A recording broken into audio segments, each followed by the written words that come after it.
এবারে দেখে নেব খেলার সময় শিরোনামগুলো। লাহোরে নারী বিশ্বকাপ বাছাইয়ে ঋতুর ব্যাটে খাদের কিনারা থেকে নাটকীয় জয় বাংলাদেশের। আয়ারল্যান্ডকে 2 উইকেটে হারালো টাইগ্রেস। মূল পর্বের আরও কাছে জ্যোতিরা। জিম্বাবুয়ে সিরিজ সামনে রেখে ক্যাম্প শুরু বাংলাদেশের। ডিপিএল এর ম্যাচ চলায় অধিনায়ক শান্ত সহ ছিলেন 10 ক্রিকেটার। যোগ দিয়ে এই ক্রিকেটারদের মন জিতে নিয়েছেন ফিল্ডিং কোচ প্যামেন্ট। আম্পায়ারের সঙ্গে অসৎ আচরণের পর গণমাধ্যমে বাজে মন্তব্য। ডিপিএল এ মোট 2 ম্যাচ নিষিদ্ধ হৃদয়। মোহামেডান অধিনায়ককে গুনতে হবে 80,000 টাকা জরিমানাও। সাবেকদের ক্ষোভ। 22 মের মধ্যে ঢাকার জাতীয় স্টেডিয়ামের সংস্কার কাজ শেষ করার তাগিদ এনএসসির। নানা অসঙ্গতি থাকলেও নজর নেই এনএসসির। দায়সারা প্রতিশ্রুতি বাফুফের।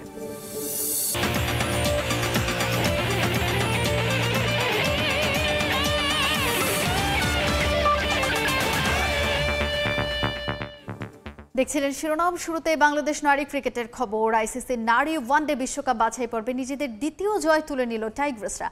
ঋতুমনির ব্যাটিং দৃঢ়তায় আয়ারল্যান্ডকে 2 উইকেটে হারিয়েছে জ্যোতি বাহিনী। শুরুতে ব্যাট করে 235 রান করে আয়ারল্যান্ড। জবাবে 8 উইকেট হারিয়ে জয়ের বন্দরে পৌঁছে যায় লাল সবুজ। লাহোরের গদ্দাফি স্টেডিয়ামে টস জিতে ব্যাটিংয়ের সিদ্ধান্ত নেন আইরিশ নারীরা, কিন্তু শুরুটা ভালো হয়নি তাদের। মাত্র 4 রানে রান আউট হয়ে যান সারা। এরপরেই অবশ্য ঘুরে দাঁড়ায় আয়ারল্যান্ড। দারুণ কিছু জুটি গড়ে টাইগ্রেস বোলারদের জবাব দেন তারা। সর্বোচ্চ 63 রান করেন লরা ডেলানি। 235 রানের পুঁজি পায় আয়ারল্যান্ড। জবাব দিতে নেমে বিপাকে পড়ে লাল সবুজ। 2 রানে ফিরে যান তানজিম এবং পিঙ্কি। এরপর শারমিনও আউট হলে একা হাতে দলকে রক্ষায় নামেন জ্যোতি। কিন্তু 50-র পর অধিনায়কও ফিরে গেলে দলের হাল ধরেন ঋতুমনি। টেলেন্ডারদের নিয়ে দারুণ এক জয় এনে দেন বাংলাদেশকে। দলীয় সর্বোচ্চ 67 রান করেছেন।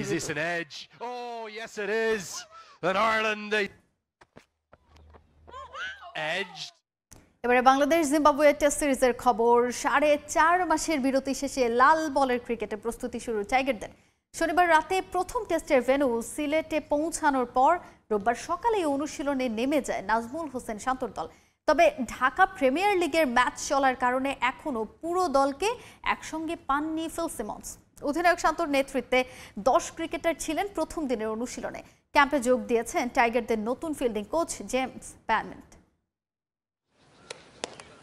চ্যাম্পিয়ন্স ট্রফির পর আন্তর্জাতিক ক্রিকেট খেলা হয়নি টাইগারদের। আর সাদা পোশাকের ক্রিকেটটাও তো খেলেছে আরও 5 মাস আগে। কিন্তু এবার ফুরোচ্ছে অপেক্ষার প্রহর। জিম্বাবুয়ের বিপক্ষে 2 টেস্টের সিরিজ দিয়ে আবারও আন্তর্জাতিক ক্রিকেটে ফিরছেন শান্তরা। ঢাকা প্রিমিয়ার লিগ চলতে থাকায় ম্যাচ ফিটনেস নিয়ে খুব একটা চিন্তা নেই বোর্ডের। তাই তো প্রথম টেস্ট শুরু হওয়ার 7 দিন আগেই আনুষ্ঠানিক ক্যাম্প শুরু বিসিবির। শুরুতে দিন 10-এর একটা ক্যাম্প হওয়ার কথা থাকলেও ডিপিএল ক্লাবগুলোর অনুরোধে সেটা পিছিয়ে দেয় ক্রিকেট বোর্ড। তাই তো আবাহনী মোহামেডান ডার্বি শেষেই শনিবার রাতে সিলেট পৌঁছে যান ক্রিকেটাররা। কিন্তু রোববারের অনুশীলনে ছিলেন না সবাই। শান্তর নেতৃত্বে 10 ক্রিকেটারকে দেখা গেছে প্রথম দিনের অনুশীলনে। মুশফিকুর রহিম গিয়েছিলেন সবার আগে, আর পরে যোগ দিয়েছেন মুমিনুল, নাহিদ রানা, তাইজুল, খালেদ, মিরাজ, অঙ্কন, জাকির এবং হাসান মাহমুদ।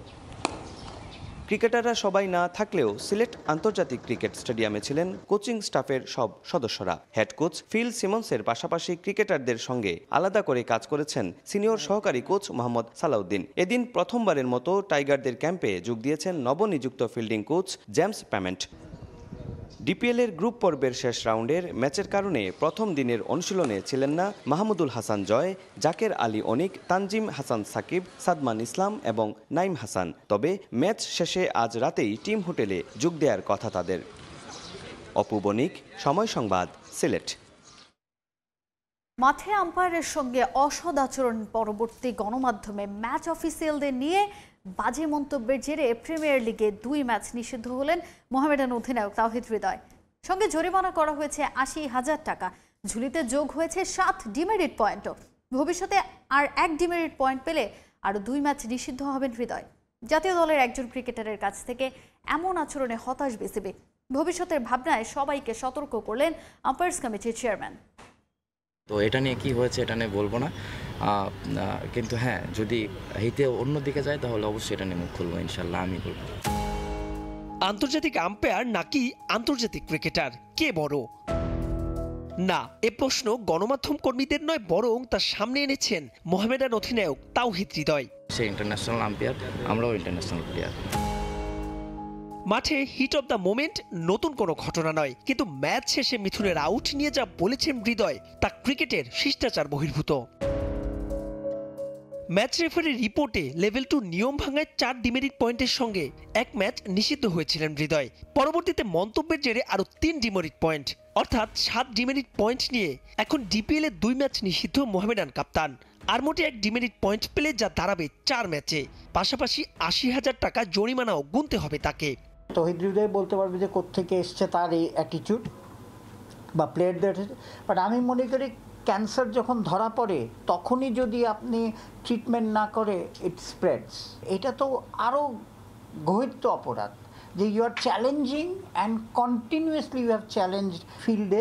কোড অফ কন্ডাক্টটা দেখেন, একদম ক্লিয়ার ভায়োলেশন, অ্যান্ড আমাদের ম্যাচ রেফারি একটা স্টেপ এদিক ওদিক করে একদম কোড অফ কন্ডাক্টে যা লেখা আছে, যা করা উচিত সেটাই ফলো করেছে।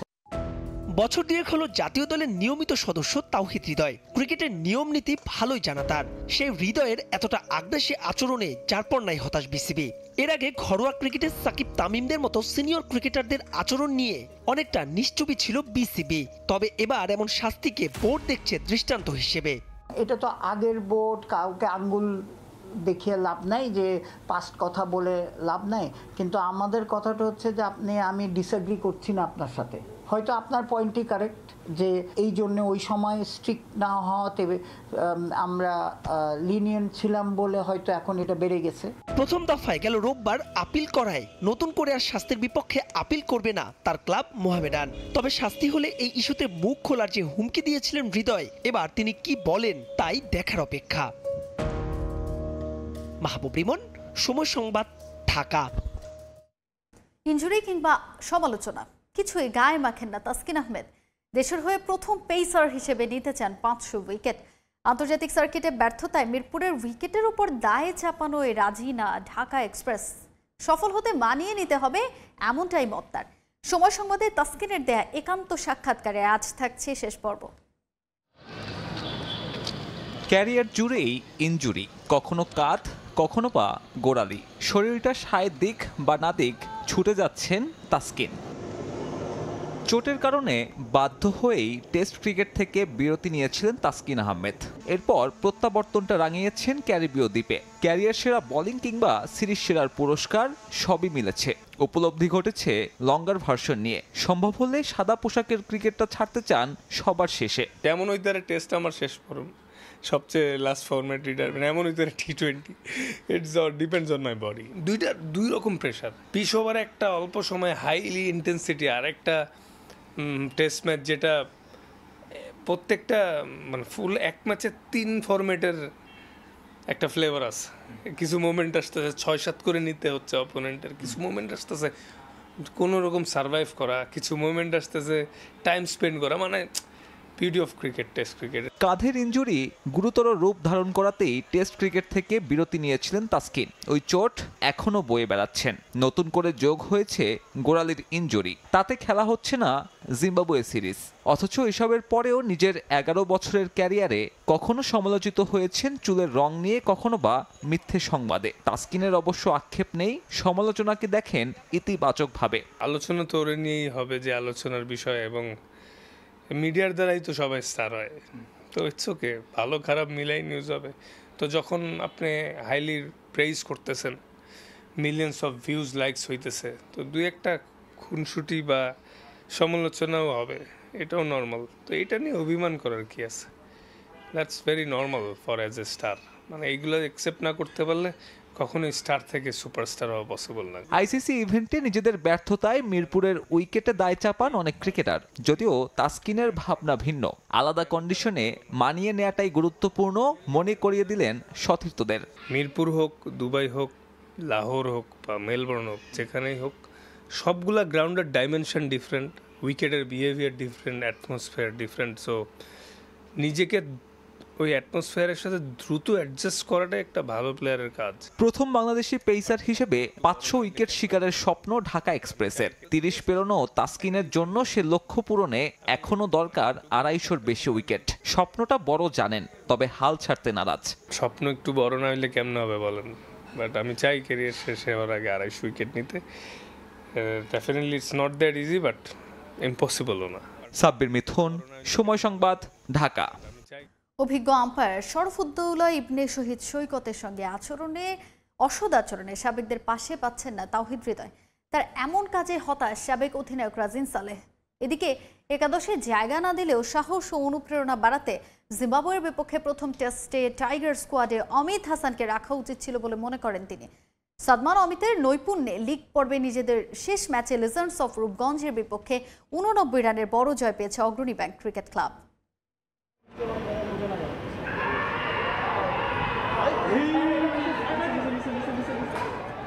মনে আছে আম্পায়ারের সঙ্গে সাকিবের সেই ঘটনার কথা? হয়তো সেটারই পুনরাবৃত্তি করতে চেয়েছিলেন তাওহিদ হৃদয়। তবে মাঠ ও মাঠের বাইরে এক আউট নিয়ে আম্পায়ার সৈকতের সঙ্গে যা করেছেন হৃদয়, সেটা শুধু দৃষ্টিকটুই না, এমন আচরণকে সবাই দেখছেন নেতিবাচকভাবে। গণমাধ্যমে আম্পায়ারকে উদ্দেশ্য করে রীতিমতো হুমকিও দিয়েছেন টাইগার ব্যাটার। যদি হিতে অন্যদিকে যায় তাহলে অবশ্যই এটা নিয়ে মুখ খুলবো, ইনশাল্লাহ আমি বলবো। এমন কাণ্ডের পর সাবেকদেরও পাশে পাচ্ছেন না হৃদয়। সে বলেছে এটা তার একান্ত ব্যক্তিগত মত।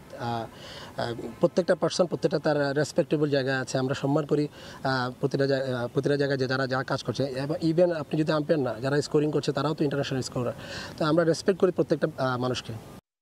এদিকে সাদমানের নৈপুণ্যে তারকা সমৃদ্ধ লিজেন্ডস অব রূপগঞ্জের বিপক্ষে বড় জয় পেয়েছে অগ্রণী ব্যাংক ক্রিকেট ক্লাব। মিরপুরে লিগ পর্বের শেষ ম্যাচে সাদমানের 104 বলে 87 রানের ইনিংসে 307 রানের সংগ্রহ অগ্রণীর। তবে সেই লক্ষ্য তাড়া করতে গিয়ে মুখ থুবড়ে পড়ে রূপগঞ্জ, গুটিয়ে যায় 217 রানে। ম্যাচ সেরা সাদমান বাঁহাতি ওপেনার পুরস্কার নিয়ে ধরলেন সিলেটের পথ। সাদমানের সঙ্গে একই দলের অমিত হাসানও যেতে পারতেন জিম্বাবুয়ে সিরিজের ক্যাম্পে, তবে তাকে যোগ্য মনে করেননি নির্বাচকরা। অথচ এনসিএল লঙ্গার ভার্সনের সর্বোচ্চ রান সংগ্রাহক অমিত এবারে ডিপিএলও দুর্দান্ত। এ ম্যাচেও খেলেছেন 59 রানের ইনিংস। এমন একজনকে একাদশে না রাখলেও সাহস বাড়াতে রাখা যেত 15 জনের স্কোয়াডে। আমি মনে করি যে যারা যারা পারফর্ম করছে কনসিস্টেন্টলি, তাদেরকে অবশ্যই সুযোগটা দেওয়া উচিত ড্রেসিং রুম শেয়ার করার জন্য। এবং আমি যতটুকু সিলেক্টরদের সাথে আলাপ করেছিলাম, তারা তাদেরকে নিয়ে চিন্তা ভাবনা করছে, এবং আমি আশা করি যে হয়তো ফার্স্ট টেস্ট না হলেও অমিত হাসানকে সেকেন্ড টেস্ট নিয়ে তারা ড্রেসিং রুমে একটা শেয়ার করবে। এদিকে শেষ হয়েছে ডিপিএল এর লিগ পর্বের ম্যাচ। সবার উপরে থেকে সুপার লিগ নিশ্চিত করেছে আবাহনী লিমিটেড। দ্বিতীয় মোহামেডান, এরপর Gazi group cricketers, Gulshan cricket club ও 6 নম্বরে থেকে সুপার লিগে জায়গা করেছে লিজেন্ডস অব রূপগঞ্জ। তামিম হোসেন, সময় সংবাদ, ঢাকা। এবারে দেশের ফুটবলের খবর। এশিয়ান কাপ বাছাইয়ে সিঙ্গাপুরের বিপক্ষে হোম ম্যাচ জাতীয় স্টেডিয়াম ঢাকাতে আয়োজন করতে বাফুফেকে বেশ কিছু শর্ত জুড়ে দিয়েছে এএফসি। স্টেডিয়াম পরিদর্শন শেষে মে মাসের 22 তারিখের মধ্যে সংস্কার কাজ শেষ করার তাগিদ দিয়েছেন এএফসি প্রতিনিধি মিমথু দর্জি। তবে এর আগেই সব কাজ শেষ করার প্রতিশ্রুতি দিয়েছেন বাফুফে ও এনএসসির কর্মকর্তারা। এদিকে স্টেডিয়ামের মাঠে এখনও আছে অসঙ্গতি। কর্নার লাইনের ঠিক পাশে থাকা কংক্রিটের স্ল্যাব থেকে ইনজুরিতে পড়তে পারেন ফুটবলাররা, যে বিষয়ে কোনো নজর নেই এনএসসির। জাতীয় স্টেডিয়াম ঢাকায় এশিয়ান কাপ বাছাইয়ে সিঙ্গাপুরের বিপক্ষে ম্যাচ আয়োজন করতে চায় বাংলাদেশ ফুটবল ফেডারেশন, যেখানে হবে হামজা চৌধুরীর হোম ম্যাচ অভিষেক। তবে বাফুফের এই পরিকল্পনা ভেস্তে দিতে পারে প্রায় 5 বছর ধরে চলা স্টেডিয়ামের ম্যারাথন সংস্কার কাজ। যদিও সিঙ্গাপুরের বিপক্ষে ম্যাচের আগে স্টেডিয়াম পুরোপুরি প্রস্তুত করে বাফুফেকে বুঝিয়ে দেওয়ার ঘোষণা দিয়েছেন যুব ও ক্রীড়া উপদেষ্টা আসিফ মাহমুদ সজীব ভুঁইয়া, যার জন্য সংস্কার কাজের গতি বাড়ায় এনএসসি। এরই মাঝে স্টেডিয়াম পরিদর্শনে এসেছেন এএফসি প্রতিনিধি মিমদু দর্জি। স্টেডিয়ামের বর্তমান কন্ডিশনের কারণে সন্তুষ্ট হতে পারেনি এএফসি প্রতিনিধি। অসম্পূর্ণ কাজগুলো দ্রুত শেষ করার তাগিদ দিয়েছেন তিনি। ওরা একটা অডিটে আসছে এফসি থেকে, এখানে বিভিন্ন রিকোয়ারমেন্ট ওদের ছিল টুকটাক কিছু কাজ এখনো বাকি আছে, একটা ডেডলাইন দেওয়া হয়েছে এই টাইমের মধ্যে এই কাজগুলো সম্পূর্ণ করার জন্য। ফ্লাডলাইট সহ ম্যাচ কমিশনারের রুম ও ড্রেসিং রুম নিয়ে উদ্বেগ প্রকাশ করেছেন এএফসি প্রতিনিধি। বাফুফের সঙ্গে এনএসসির সমন্বয়ের অভাব থাকায় কাজগুলো সঠিকভাবে হয়নি বলে জানান বাফুফে কর্মকর্তারা। তবে নির্ধারিত সময়ের মধ্যে ঘাস সহ সব সমস্যা সমাধানের প্রতিশ্রুতি দিয়েছে এনএসসি। যেহেতু এতদিন ফুটবল ফেডারেশনের সাথে এটা কোনো একটা কোঅপারেশন ছিল না, এখন ফুটবল ফেডারেশনে এনশিওর করছে ইন ফিউচারে ওরা এই মাঠটাকে আরও ডেভেলপ করবে নিজস্ব উদ্যোগে। ম্যাচ কমিশনার, তারপরে আপনার ডোপ টেস্ট, তারপরে ড্রেসিং রুম, এগুলো কিছু কিছু সমস্যা ছিল, অবজারভেশন ছিল। এগুলো আমরা ক্রীড়া পরিষদের যে কর্মকর্তা ছিল ওনাদের সাথে মিটিং করে তাদের কাছে ডেডলাইন নেওয়া হয়েছে। ক্রীড়া পরিষদ থেকে আমাদেরকে জানাইছে ওনারা 10ই মের ভিতরে ফ্লাড লাইটের কাজটা ওনারা শেষ করতে পারবে। ঘাসের বিষয়ে আমাদের ইন্ডিয়া থেকে আমার এক্সপার্ট আসবে। স্টেডিয়ামে এখনো আছে বেশ কিছু অসঙ্গতি। মাঠের কর্নার লাইনের ঠিক পাশেই আছে কনক্রিটের স্ল্যাব, যেখানে কর্নার কিক নিতে গেলে মারাত্মক ইনজুরিতে পড়তে পারেন ফুটবলাররা। যদিও এনএসসি নজর দিচ্ছে না এই দিকটাতে। ফাহিম ইসলাম, সময় সংবাদ, ঢাকা। অ্যাওয়ে জার্সি নিয়ে ব্যাপক সাড়া পাওয়ার পর এবার হোম জার্সি নিয়ে আগে থেকে পরিকল্পনা করছে বাফুফের কিড স্পন্সর পার্টনার দৌড়। সিঙ্গাপুরের বিপক্ষে ম্যাচের অন্তত 1 মাস আগে হোম জার্সি বাজারে ছাড়তে চায় প্রতিষ্ঠানটি। এদিকে জার্সি বিক্রির লভ্যাংশ দ্রুতই বাফুফকে বুঝিয়ে দেবে প্রতিষ্ঠানটি। বাংলাদেশ জাতীয় ফুটবল দলে হামজা দেওয়ান চৌধুরী অন্তর্ভুক্ত হওয়ার পর থেকেই হু হু করে বেড়েছে বাফুফের ব্র্যান্ড ভ্যালু। তাবিত আউয়ালের নেতৃত্বাধীন বাফুফের বর্তমান কমিটির বেশ কয়েকটি সাফল্যের মধ্যে উল্লেখযোগ্য ফেডারেশনের অফিসিয়াল কিট পার্টনার যুক্ত করা। বিশ্ব ফুটবলের সঙ্গে তাল মিলিয়ে বাংলাদেশেও শুরু হয়েছে অফিসিয়াল জার্সি বিক্রি। ভারত ম্যাচের আগে নতুন ডিজাইনে অ্যাওয়ে জার্সি বাজারে আনে বাফুফের কিট স্পন্সর প্রতিষ্ঠান দৌড়, যেখানে তারা সমর্থকদের কাছ থেকে পায় ব্যাপক সাড়া। দ্রুতই ফেডারেশনকে জার্সি বিক্রির লভ্যাংশ বুঝিয়ে দেবে প্রতিষ্ঠানটি। একবারে পঞ্চগড় থেকে শুরু করে আপনার কক্সবাজার পর্যন্ত বাংলাদেশের কোনো জায়গা বাকি নেই, সব জায়গা থেকে অর্ডার আসছে। অস্ট্রেলিয়া থেকে, কানাডা থেকে, সিঙ্গাপুর থেকে, এরপরে দুবাই থেকে, ইউরোপের কয়েকটা দেশ থেকে অনেকে জার্সি চাচ্ছে। বাফুফের সাথে আমাদের যে কন্ট্রাক্টটা আছে প্রত্যেক জার্সি থেকে একটা ফিক্সড অ্যামাউন্ট পাবে, যেটা হচ্ছে মেইন জার্সির জন্য একটা অ্যামাউন্ট আর ফ্যান জার্সির জন্য আরেকটা। প্রথমবারের মতো লাল সবুজ জার্সি গায়ে দিয়ে মান নিয়ে সন্তুষ্ট প্রকাশ করেছেন দেশের ফুটবলের পোস্টার বয় হামজা দেওয়ান চৌধুরী। বাফুফের পক্ষ থেকেও নেই কোনো অভিযোগ, কোনো কমপ্লেন নেই ওনার। এখনও যেটা হচ্ছে ওনার, যেটা আমি বুঝতে পেরেছি, ওনার ওইখানে একটা ইমোশনাল কাজ করেছে, উনি ফার্স্ট টাইম নিজের দেশের জার্সি পরেছে। বাফুফের থেকে আমার যতটুকু ওনার সাথে কথা হয়েছে, দে আর ভেরি হ্যাপি, ওনাদের কোনো কমপ্লেন ওইরকম নেই। 10 জুন ঘরের মাঠে সিঙ্গাপুরের বিপক্ষে ম্যাচ বাংলাদেশের। তার আগে হোম জার্সি বাজারে ছাড়বে দৌড়। আমরা চাচ্ছি মেয়ের ফার্স্ট উইকে লঞ্চ করতে, যেন 1 মাস সময় থাকে সবার, যেন সবাই ম্যাচের আগে জার্সিটা পায়। আর যেহেতু হামজা প্রথমবার দেশে খেলবে, ম্যাচটা প্রথমবার দেশে হবে আমাদের, প্রথম বলতে গেলে নতুন স্টেডিয়ামে ইয়ের পরে, তো আমরা চাচ্ছি যেহেতু স্টেডিয়ামে যেন সবাই জার্সি পরে যেতে পারে, ওইটা টার্গেট করছি। কিট পার্টনার দৌড়ের সঙ্গে 2 বছরের চুক্তি করলেও তাদেরকে 1 বছরের জন্য পর্যবেক্ষণে রাখবে বাফুফে। তবে শুধু ফুটবল নয়, বাংলাদেশের অন্য সব স্পোর্টস নিয়ে কাজ করতে চায় দৌড়। তাই তো অ্যাথলিট ইমরানুর রহমানকে নিজেদের ব্র্যান্ড অ্যাম্বাসেডর করেছে প্রতিষ্ঠানটি। ফাহিম ইসলাম, সময় সংবাদ, ঢাকা। দ্বিতীয় ধাপে প্রিমিয়ার লিগে ভুটানের প্রিমিয়ার লিগে খেলতে গিয়েছেন সঞ্জিদা, রূপনা চাকমা সহ মাসুরা এবং আরও 5 ফুটবলার। ড্রাগনের দেশে পৌঁছে আগে থেকে সেখানে থাকা সাবিনা ঋতুপর্ণাদের সঙ্গে ছবি পোস্ট করেছেন তারা। তবে ক্লাব ওয়ার্ক পারমিট না পাওয়ায় যেতে পারেননি কৃষ্ণা রানী সরকার। কয়েকদিনের মধ্যেই যাওয়ার কথা রয়েছে তার। এবারই প্রথম দেশের বাইরের কোনো লিগে খেলা ডাক পেয়েছেন একসঙ্গে 10 ফুটবলার। ভুটানের লিগে ভালো পারফর্ম করা নিয়ে আশাবাদী তারা। ব্যাক টু ব্যাক সাফ জয়ের পর থেকেই দক্ষিণ এশিয়ার নারী ফুটবলে কদর বাড়ছে বাংলাদেশের নারী ফুটবলারদের। এর আগে ভারত ও মালদ্বীপের লিগে খেলেছেন সাবিনা, সঞ্জিদারা। ভুটানেও খেলার অভিজ্ঞতা আছে তাদের। গত বছরের আগস্টে ভুটানের ক্লাব রয়্যাল থিম্পু কলেজ এফসির হয়ে উইমেন্স চ্যাম্পিয়ন্স লিগে খেলতে গিয়েছিলেন সাবিনা ঋতুপর্ণা, মারিয়া মান্দা ও মনিকা চাকমা। তবে এবারই প্রথমবারের মতো একসঙ্গে খেলার সুযোগ পেয়েছেন 10 ফুটবলার। গেল 6 এপ্রিল সাবিনা ঋতুপর্ণা, মাতসুসিমা সুমাইয়া ও মনিকা চাকমা ভুটানে যান। তারা খেলবেন পারো এফসির হয়ে। এবার গেলেন মাসুরা, রূপনা, সঞ্জিদা, মারিয়া মান্ডা ও শামসুন নাহার সিনিয়র। তাদের সঙ্গে যাওয়ার কথা ছিল সিনিয়র ফুটবলার কৃষ্ণা রানী সরকারেরও, কিন্তু তার ক্লাব ওয়ার্ক পারমিট না পাওয়ায় যেতে পারেননি। কিছুদিন পর যাওয়ার কথা রয়েছে তার। দ্বিতীয় ধাপে ভুটান যাওয়া 5 ফুটবলারের মধ্যে ট্রান্সপোর্ট ইউনাইটেডে খেলবেন ডিফেন্ডার মাসুরা পারভিন ও রূপনা চাকমা। ফরওয়ার্ড কৃষ্ণা রানী সরকারেরও এই দলের হয়ে খেলার কথা। ভুটানের আরেক ক্লাব থিম্পু সিটিতে খেলবেন সঞ্জিদা, মারিয়া ও শামসুন নাহার সিনিয়র। সঞ্জিদা সাবিনাদের এর আগে খেলার অভিজ্ঞতা থাকলেও প্রথমবারের মতো খেলতে গেলেন মাসুরা পারভিন, গোলরক্ষক রূপনা চাকমা ও শামসুন নাহার সিনিয়র। সামাজিক যোগাযোগ মাধ্যমে স্বপ্ন পূরণ হয়েছে জানিয়ে পোস্ট করেছেন মাসুরা। সবার কাছে দোয়াও চেয়েছেন তারা। ভুটানের লিগে একটি ক্লাব সর্বাধিক 6 জন করে বিদেশি ফুটবলার খেলাতে পারবে। পারো এফসি বাংলাদেশের 4 নারী ফুটবলার ছাড়াও যুক্তরাষ্ট্র ও হংকং থেকেও ফুটবলার নিয়েছে। সাবিনাদের পারো এফসির হয়ে প্রথম ম্যাচ 28 এপ্রিল গেলেফু গার্লস একাডেমির বিপক্ষে। নারী ফুটবলের অস্থির একটা সময়ে ভুটানের লিগে খেলতে গেলেন তারা।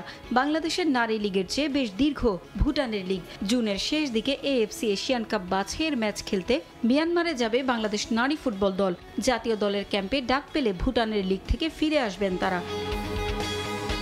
এশিয়ান কাপ বাছাইয়ে সি গ্রুপে এবার বাংলাদেশের 3 প্রতিপক্ষ বাহরাইন, মিয়ানমার ও তুর্কমেনিস্তান। 29 জুন বাংলাদেশের প্রথম ম্যাচ বাহরাইনের বিপক্ষে। পারভিন আক্তার, সময় সংবাদ।